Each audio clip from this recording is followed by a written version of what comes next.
Okay, before we get into the Gilded Six Bits, I kind of want to explain the process a little bit of what instructors and professors go through before lecturing on stuff. You know, as a general rule, a lot of what we teach, we've been taught before, and we'll incorporate those ideas with some of our own. And then, of course, one of the big things is to look up, research what other critics have said, what other instructors, have said, what people who write about the literature we teach, what other people have had to say about it to incorporate into our own lectures, and then kind of mix it all up and throw it in.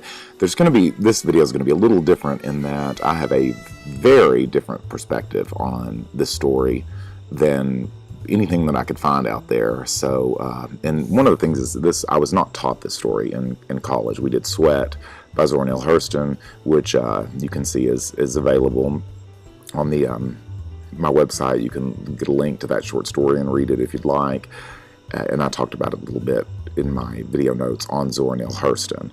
And that's important. Let's start with that. There is a Hurston video that exists that I filmed last night. You really need to watch that. Anything that are on these videos you could be responsible for on the midterm or the final.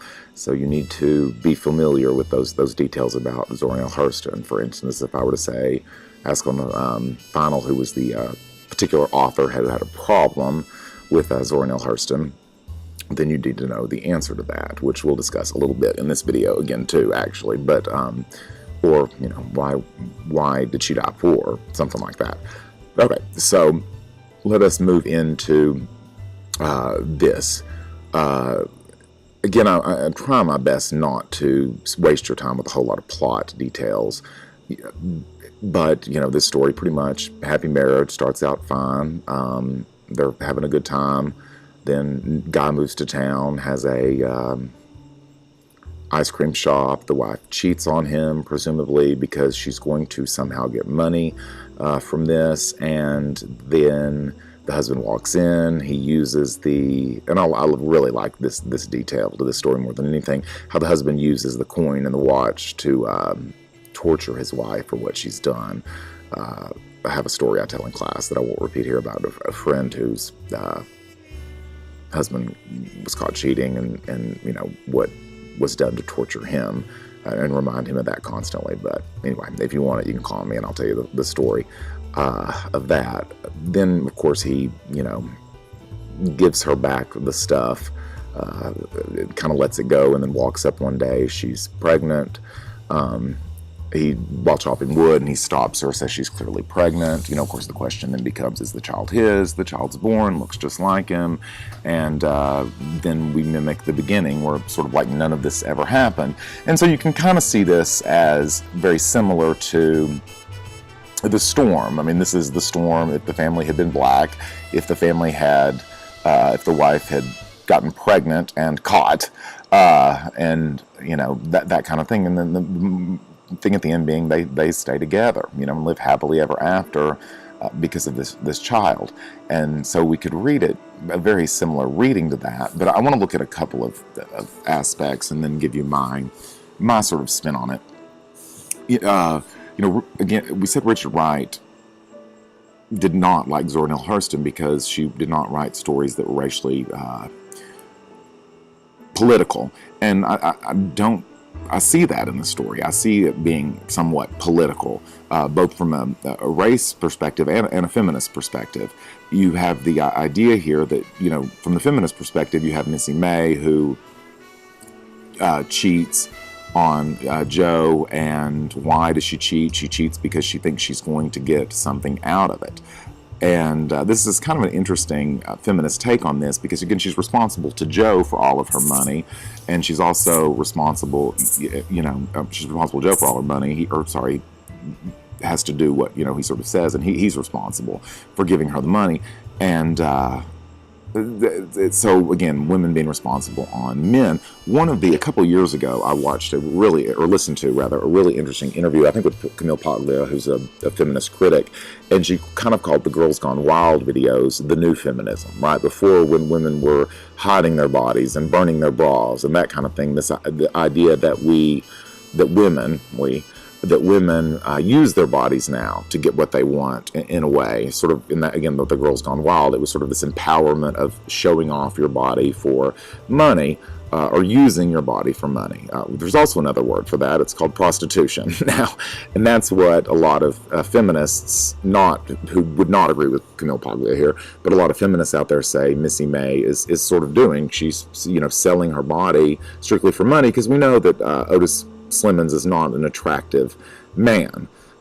So there's that aspect. Now, from a political or racial aspect, you have the idea that the family she starts off saying this is a black family in a black, town, and it's dependent on the fertilizer company, which presumably is owned by white people. So in the way that Missy May is dependent upon Joe and Missy May are both dependent on the white man for this fertilizer factory. One of the details that no one really seems to want to mention in all of this that I think is really interesting is, and I also teach African American studies, so I find this interesting, that it's a fertilizer factory. And if you know anything about fertilizer factories, they stink. And I think growing up, if you live in Arkansas, I'm assuming most of you do, you grew up where if you're downwind from Pine Bluff, you can smell the paper mill, which is much like fertilizer, is a really smelly business to have in a town. And I think it's interesting that we have this tendency to put the businesses that smell in African American cities, and you see, it's sort of how we treat African American cities. We see it with Flint, Michigan, and the water and all of that. So, I don't really get why Richard Wright here would be making the claim that she's not political. Yes, some of her stories are not, and yes, the dialogue here is a bit heavy, and you could say it shows a level of uneducation or whatever that Richard Wright would agree with. But again, that's how people spoke, and I don't think, and Zora Neale Hurston would know as a folklorist and an anthropologist, and I don't think she's making fun or knocking the she was African American. She is not knocking these people. She's just portraying it how it is, which for you can make it very difficult to read. Now, according to the basic interpretation, then what does the title mean? We have to look for that.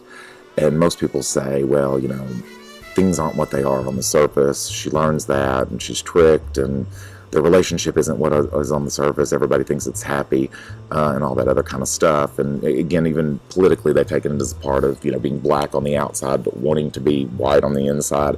Let me give you my perspective, and just bear with me here and see if you find this interesting. Everyone but me on the planet, it seems, agrees that the baby's Joe's, right? It looks like Joe. The mother, who she's worried about, remember, she does not leave him because she's afraid the mother will find out, and what she'll have to say, and she'll be proved right, is Joe. So no, everybody's just sort of, it's a clear gone conclusion, and we don't know, what Zora Neale Hurston had to say about this. I want to look at it a little differently, especially when it comes to the title. The timeline here, you could debate. We know that there's 3 months, she specifically says, between when she's caught and when Joe finally begins to interact with her and sort of forgive her, and then 6 months later she gives birth. We know that. So that's 9 months. Now there's a little ambiguity in there where they talk about him coming home for massages every several days over a course of weeks. So you can read that 2 ways. Is that part of the 6 month timeline, or is that in between? And I don't, I think that's maybe intentional, because here's what I'm going to argue. I'm going to argue that Missy May, that the baby is not Joe's. And again, anybody else watching this video who's read the story before or teaches the story is probably going to call me crazy. But let's think about this. Okay, this would be a great essay to kind of write. Number one, we could say that she had sex with Otis because she wanted money, and that's what the main argument is.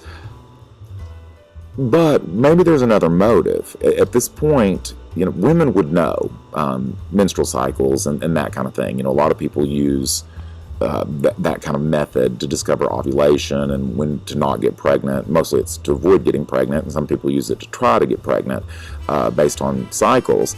And Missy May would have known her cycle, and there may be a chance that the reason that she thinks the reason she has not gotten pregnant is because Joe is infertile, right? That could be maybe she's figured that out and she knows that he wants a child here.